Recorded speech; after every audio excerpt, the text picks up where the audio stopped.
Hello friends, तो आइए आप सभी का एक बार फिर से इस नए क्लास में स्वागत करते हैं।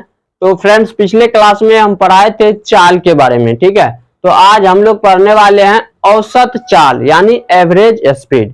तो इसका नाम ही है औसत चाल। तो यहाँ पर चाल जुड़ा हुआ है, यानी कि औसत चाल जो है यह एक प्रकार की चाल ही है, ठीक है।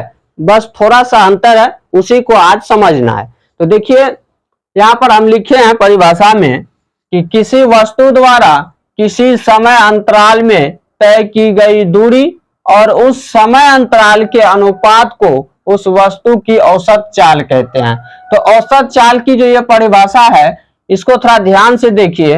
ये परिभाषा चाल की परिभाषा से मिल रहा है, क्योंकि हम वहां पर पढ़ाए थे जब चाल की परिभाषा लिखे थे उसमें कि किसी वस्तु, वहां पर लिखाए थे ऐसा कि किसी वस्तु द्वारा एक छोटे समय अंतराल में तय की गई दूरी और उस समय अंतराल के अनुपात को उस वस्तु की चाल कहते हैं। तो वहां एक छोटे समय अंतराल पर परिभाषित किया गया है, और यहाँ पर औसत चाल जो है यह, यहाँ पर देखिए क्या लिखा हुआ है, किसी समय अंतराल में, यानी यहाँ समय अंतराल फिक्स नहीं है, समय अंतराल कुछ भी हो सकता है, ठीक है। तो खास करके औसत चाल जो है यह बड़े समय अंतराल के लिए उपयोग किया जाता है। इसका नाम ही है औसत यानी एवरेज। आप लोग मैथ में भी पढ़े होंगे, औसत एवरेज बराबर होता है सभी प्रेक्षणों का योग बटे प्रेक्षणों की संख्या, वही औसत है ये। तो औसत जब भी होता है यह बड़े मान के लिए होता है, तो इसीलिए यहाँ समय जो है छोटा समय नहीं होगा, यहाँ पर बड़े समय अंतराल के लिए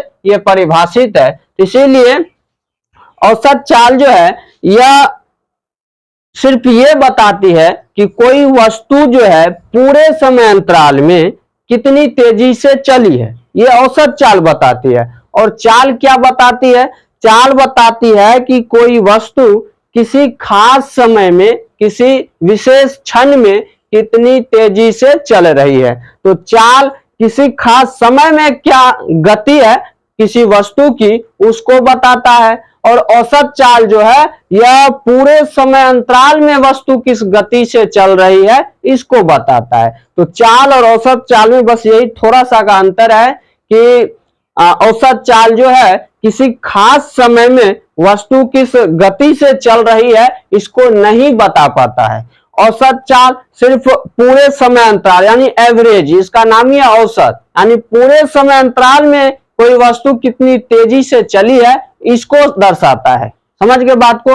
तो चाल और औसत चाल में बस यही थोड़ा सा का अंतर है कि औसत चाल जो है किसी विशेष समय में, किसी खास समय में वस्तु की क्या चाल रही होगी उसको नहीं दर्शाता है, उसको सिर्फ चाल दर्शाता है। समझ गए बात को?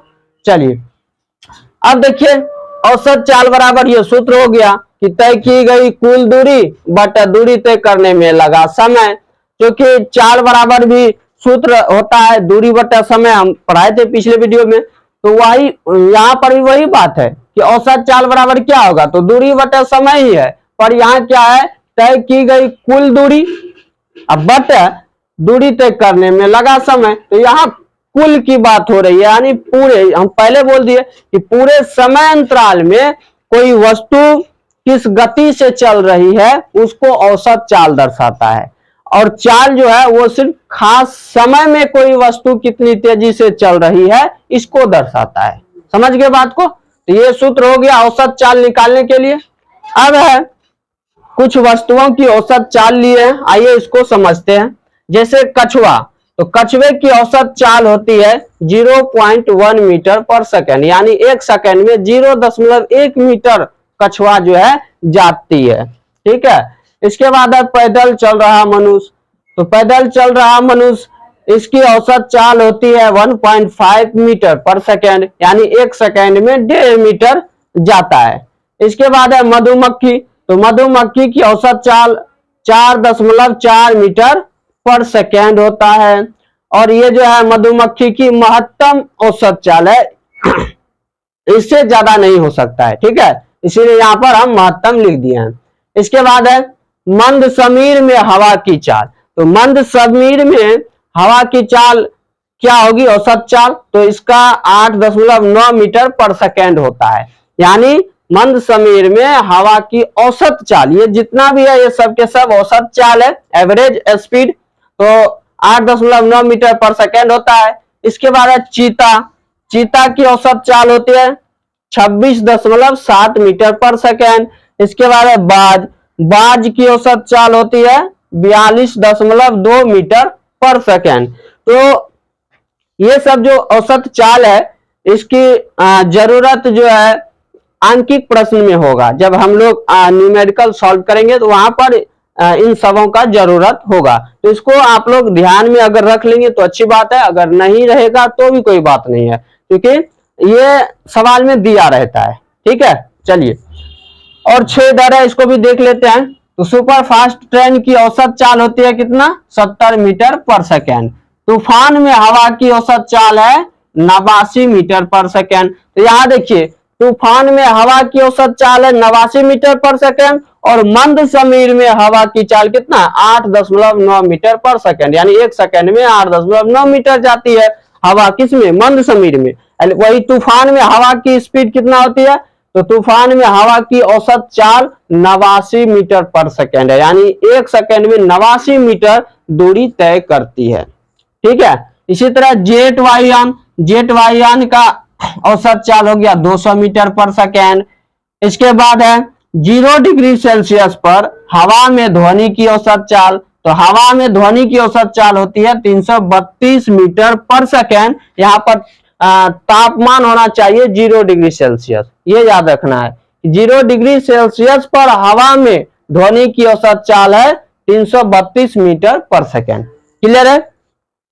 इसके बाद है सूर्य के चारों ओर पृथ्वी की औसत चाल, तो सूर्य के चारों ओर पृथ्वी की औसत चाल होती है 3 गुना 10⁴ मीटर पर सेकेंड, यहां पर लिख दिए हैं।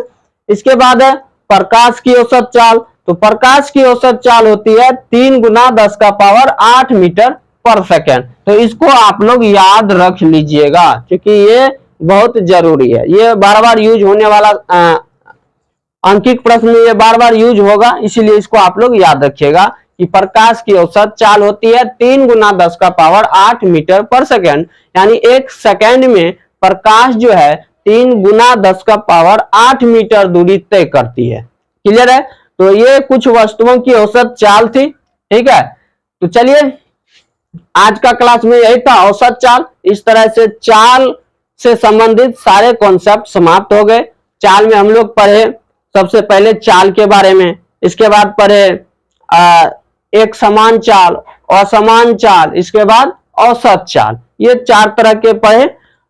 एक बात और, औसत चाल जो है इसका मात्रक क्या होगा, क्योंकि यहाँ चाल है तो जो चाल का मात्रक होगा वही इसका भी होता है, मीटर पर सेकंड। इसीलिए औसत चाल में देखिए मात्रक के रूप में सभी में है मीटर पर सेकंड लगा हुआ है ना, तो इसका भी मात्रक वही होगा जो चाल का मात्रक होता है। समझ गए बात को। तो आज के क्लास में इतना ही, चलिए हम मिलते हैं अब आगे की क्लास में। अब पढ़ाने वाले हैं वेग यानी वेलोसिटी, ठीक है, जो कि बहुत ही इंपॉर्टेंट है, इसीलिए उसको मिस नहीं कीजिएगा।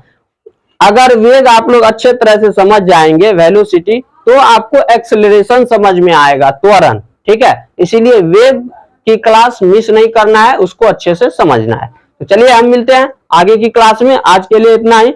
जो भाई लोग नए हैं उससे रिक्वेस्ट है कि भाई के चैनल को सब्सक्राइब कर लीजिए, और अगर पेज पर हैं तो पेज को फॉलो कर लीजिए, और वीडियो को साथ ही साथ क्या करना है, अपने दोस्तों में शेयर कर दीजिए। चलिए हम मिलते हैं आगे की क्लास में। आज के लिए इतना ही। जय हिंद।